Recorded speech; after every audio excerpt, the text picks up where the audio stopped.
Husband আমাকে আজকে বাসার কাজে একটু হেল্প করবে। এদিকে সে গান ছেড়ে নিছে, গান না শুনলে নাকি তার কাজে এনার্জি পায় না, সে গান শুনতে শুনতে কাজ করতেছে। এদিকে বাবাকে দেখে ছেলেও চলে আসছে আমাকে হেল্প করতে। মাশাল্লাহ, তাদের দুজনের হেল্প পেয়ে আমি অনেক বেশি খুশি হয়ে গেলাম। আমিও কিন্তু সাথে কাজ করছি। আমরা তিনজনে কাজ করে অনেক বেশি টায়ার্ড, তাই একটু গানের তালে তালে আমরাও একটু দুষ্টামি করে নিলাম, ফান করে নিলাম।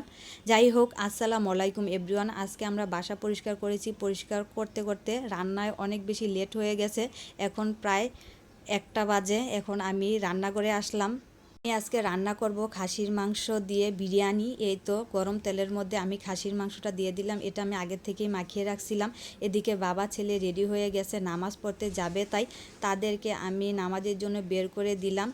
তাদের বের করে দিয়ে আমি আবার রান্না করে চলে আসলাম। এদিকে দেখুন, আমার খাসির মাংসে যা যা মশলাপাতি প্রয়োজন সব কিছু দিয়ে আমি সুন্দরভাবে কষিয়ে নিলাম। কষানো শেষ, দেন আমি পরিমাণ মতো পানি এবং সাথে কিছু আলু দিয়ে দিলাম। বিরিয়ানিতে আলু কারা কারা পছন্দ করেন অবশ্যই জানাবেন। আমরা কিন্তু বিরিয়ানিতে আলু অনেক বেশি পছন্দ করি। ওদিকে আমার মাংসটা হয়ে যাচ্ছে। এদিকে আমি দেখুন আলাদাভাবে আবার পোলাও রান্না করে নিচ্ছি বিরিয়ানির জন্য। আমি দুইটা আলাদা আলাদাভাবে রান্না করি। অনেকেই আছেন একসাথে রান্না করেন। এক একজনের রান্না এক এক রকম, যে যেভাবে রান্না করেন। রান্নার স্বাদটাই হচ্ছে আসল। এদিকে দেখুন আমার মাংস রান্না প্রায় শেষ পর্যায়ে। এই মাংসটা আমি পোলাওতে দিয়ে দিব।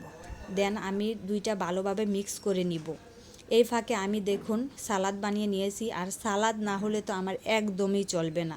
এই যে দেখুন আমার হাতে বানানো খাঁটি ঘি, মাশাল্লাহ খুবই সুন্দর হয়েছে। আমার রান্না প্রায় শেষ পর্যায়ে। এই যে দেখুন আমার হাতের বানানো ঘিটা আমি 2-3 চামচ দিয়ে দিলাম। মাশাল্লাহ সুন্দর স্মেল আসতেছে। আমার রান্নাও শেষ। এদিকে বাবা ছেলে নামাজ শেষ করে বাসায় চলে আসছে। ছেলের অনেক বেশি ক্ষুধা লাগছে, তাই তার বাবা তাকে খাইয়ে দিচ্ছে। আমি যাব গোসল করতে। আমাদের ভিডিওটা কেমন লাগলো অবশ্যই জানাবেন। আল্লাহ হাফেজ।